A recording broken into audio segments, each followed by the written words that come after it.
Assalamualaikum warahmatullahi wabarakatuh. Perkenalkan, nama saya Walia dengan NIM 8580865664. Hari ini saya akan melakukan praktikum IPA di SD, yaitu tentang sistem pencernaan. Tahukah kamu, makanan yang kalian makan tidak akan ada artinya jika tidak dicerna. Makanan harus dicerna agar tubuh kita bisa mendapatkan nutrisi untuk memelihara semua fungsi tubuh kita. Selain itu, tahukah kamu sistem pencernaan dari mulut sampai rektum berkisar 9 meter panjangnya? Organ-organ yang berada dalam sistem pencernaan dikelompokkan menjadi 3 bagian besar berdasarkan fungsinya, yaitu pencernaan, penyerapan, dan pembuangan.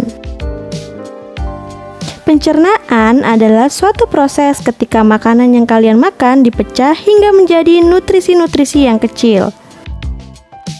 Pencernaan dibagi menjadi 2, yaitu pencernaan secara kimiawi dan pencernaan secara mekanik. Pencernaan secara kimiawi adalah pengolahan makanan yang dibantu oleh suatu zat kimia yang disebut dengan enzim. Pencernaan mekanik adalah proses pemecahan makanan menjadi bentuk yang lebih kecil. Pencernaan mekanik biasanya terjadi di dalam mulut dan lambung serta melibatkan pergerakan fisik, yaitu otot. Sementara pencernaan kimiawi terjadi di beberapa bagian dalam sistem pencernaan, seperti di mulut, lambung, dan usus halus. Di dalam lambung juga ada enzim yang membantu mencerna makanan yang kalian makan secara kimiawi.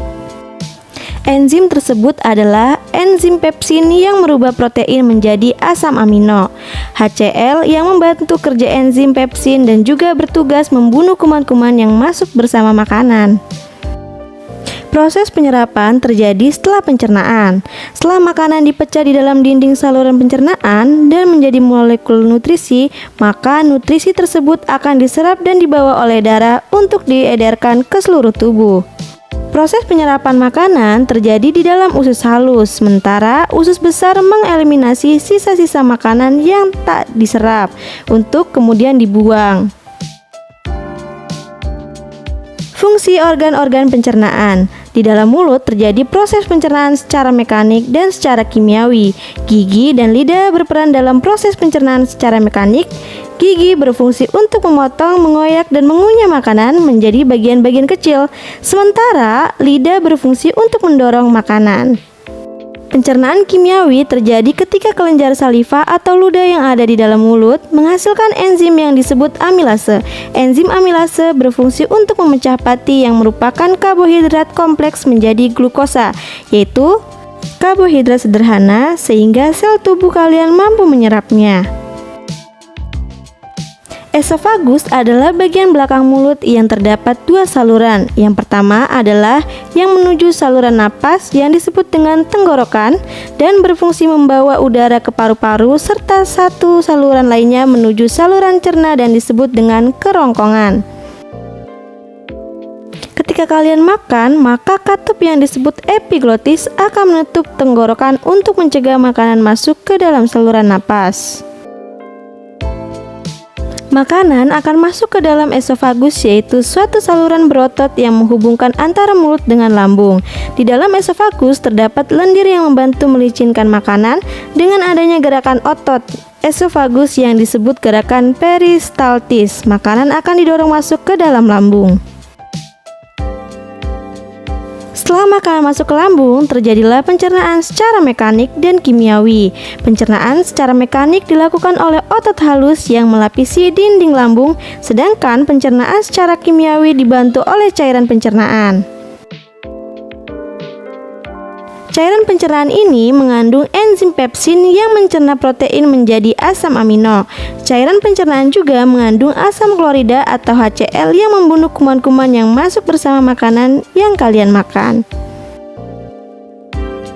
Makanan yang telah dicerna disimpan sekitar 2 jam atau lebih di dalam lambung. Pada saat berada dalam lambung, bentuk makan kalian adalah berupa cairan kental.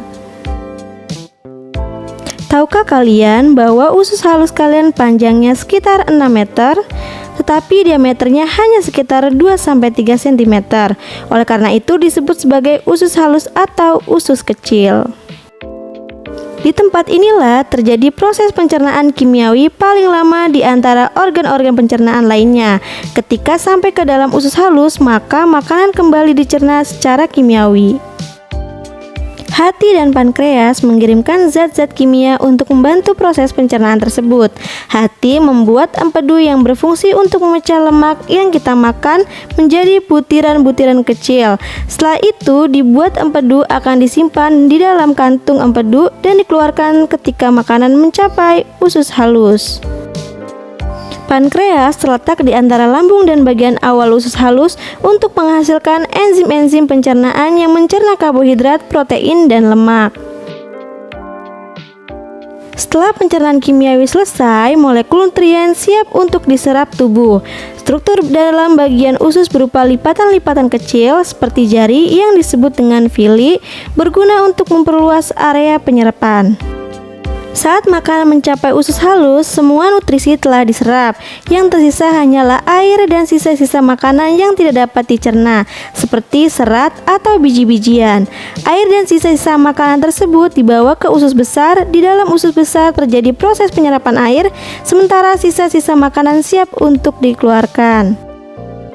Panjang usus besar sekitar 1,5 meter. Usus besar mengandung bakteri baik yang membantu membentuk vitamin K.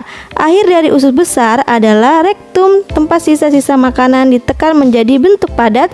Sisa makan ini kemudian dikeluarkan dari tubuh melalui anus. Setelah kita